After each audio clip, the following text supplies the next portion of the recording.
Minecraft Limited Edition.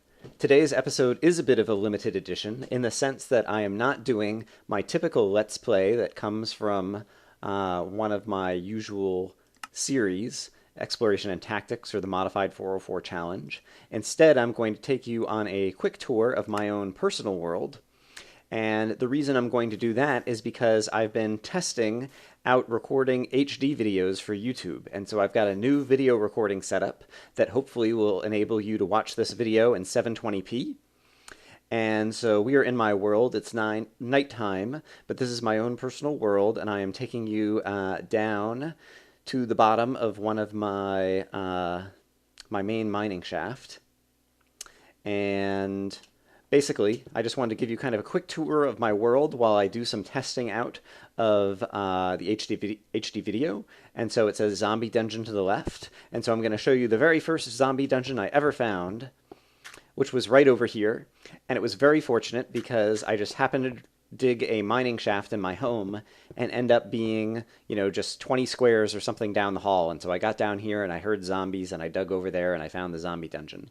And it turns out that there's actually a second zombie dungeon. Had signs directing me around. There was the one here on the right, but there was another a ways down at that hallway on the left. And so the first two dungeons I ever found were zombie dungeons that were down there. Anyway, I have the typical kind of big mining shaft that when I first got into this game after watching X's Adventures in Minecraft, I dug a mining shaft with glass going all the way down so I could see daylight all the way down. And kind of lit up and explored a whole lot of what's underground. And as a result of also just doing some branch mining and playing for a few weeks, this is a world that I haven't come back to in quite a while. And so I was just kind of like hunting around, and I have like all kinds of crazy inventory. I've got tons of iron and more redstone that you can shake a stick at, and lapis and gold. And yeah, who knows what other kind of crazy crap. Here's just some miscellaneous. I think I have a food chest over here.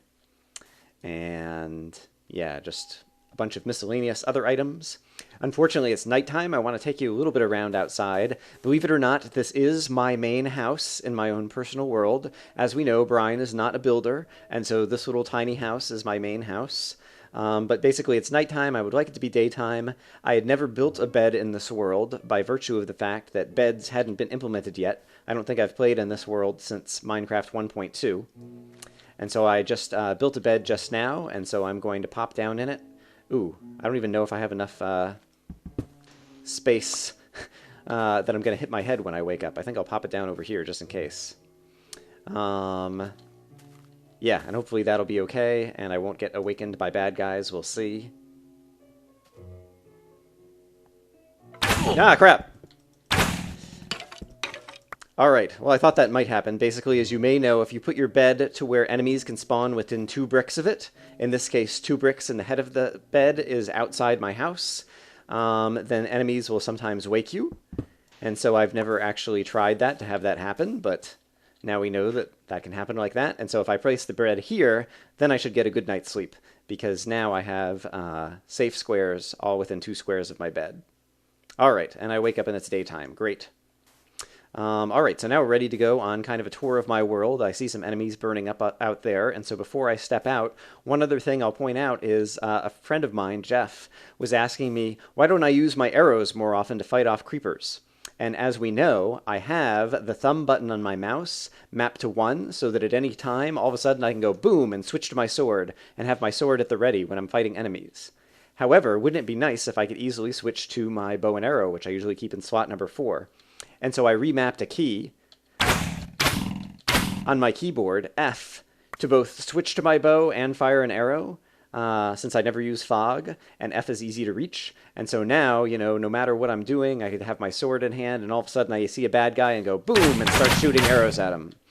And so I think that's going to work really well, and so I've been trying that out, and so that could be fun as well.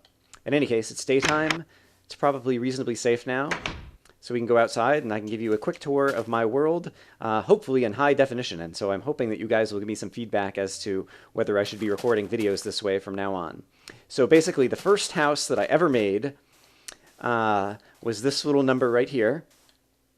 And basically it didn't used to have this little entrance into the back that goes into a cave system. And so basically it was, you could stand here, there was a furnace, you could stand here and look out the window, there was a crafting table and a chest, and that was it. This is the first house I built, and it served me well for a while.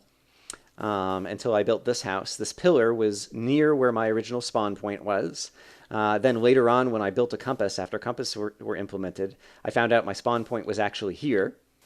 I found that out after I had built an incinerator, which is just a place where you can dump stuff in the lava that you don't need, like excess cobblestone. And I'd actually originally built the incinerator right on my spawn point, which is not good because you don't want to spawn like right back into lava. So that was not smart. So I moved the incinerator. If we come over here, this crazy building is my minecart testing area. And I hear some animals in it right now. And I'm getting a little bit of lag. There we go. It's kind of broken down right now, but basically I have various minecarts and boosters, and I had things that would go around automatically in a loop. And so I was testing out, just kind of playing with things like that. I was also doing some redstone testing over here. I don't know, do I have a switch hooked up to anything? I don't know if that's hooked up to some lights or... Yeah, there's a light over there. Yeah, this was basically a room I created so that I could do testing at daytime or nighttime of different stuff in Minecraft. Here I have a little kind of mob spawner drowning trap. I'll step outside to kind of show you that. I have some paintings on the walls up here. If you go up here, there's some cactuses on the roof, because I'd be in here at night and spiders would hang out on the roof, and so I could walk under the cactuses and then the spiders would impale themselves on the cactuses and die. Hey, I found an arrow. Yeah, and the drowning trap is not all that elaborate or that effective, but basically I have these water sources that kind of coerce enemies to come over this way, and then they fall down in here and drown. I don't want to drown myself, so I'm going to pop back out here. And then I started building this crazy thing, which was a spillway, so from out on top of the house, I could drop a single water brick. And the idea was that water would flow down, down, down, and I was eventually going to have the water kind of cover the entire plane and get any monsters that were out here on the plane to, like, go flowing down. Hold on, I'm getting some lag. Let me save the game for a minute and see if that helps it recover. Okay, I'm hoping that the lag is fixed now. In any case, I was hoping to have this kind of flood the whole plane with water and kind of go whoosh and make all the enemies go drown in the mob trap. But I never really finished that. I kind of have houses all over in this world, so there's a little temporary shelter under here. And then you can maybe see off in the distance, I won't go walking over there, but there's a big house up on this hill that actually has another mining shaft that goes all the way down to bedrock and then goes under the earth and all the way back over to my other mining shaft that's over there. And yeah, so this is just kind of a quick tour of my world. Another thing that you'll notice is that there aren't any trees kind of in this main area. We know what Brian thinks of trees. I always cut down all the trees that are nearby the areas I am because I don't like them obscuring the view of any creepers coming in over the horizon. There is a portal to the Nether that I built and then never went inside. I did go inside the Nether in my Minecraft Exploration and Tactics series, as you know, and I use the Nether as a kind of warp zone for getting around. But in here, I basically built the portal and then was too scared to go in back when I was first doing this in my personal world. And then there's one other thing I'll show you over here. In any case, I don't have a regular Minecraft video for today that's part of my other series because I spent a lot of time on Saturday basically experimenting with trying to get the recordings actually working in HD. And then Sunday I went skiing again, and skiing was a whole lot of fun, but it took up most of my day, and so now this is Sunday night. Anyway, over here there's another pillar. I took a boat over to an island over there, and I made a house over there and stayed over there for a while. Yeah, but in any case, this gives you a sense of my world. I just wanted to have something to show with you today in order to have a daily Minecraft video.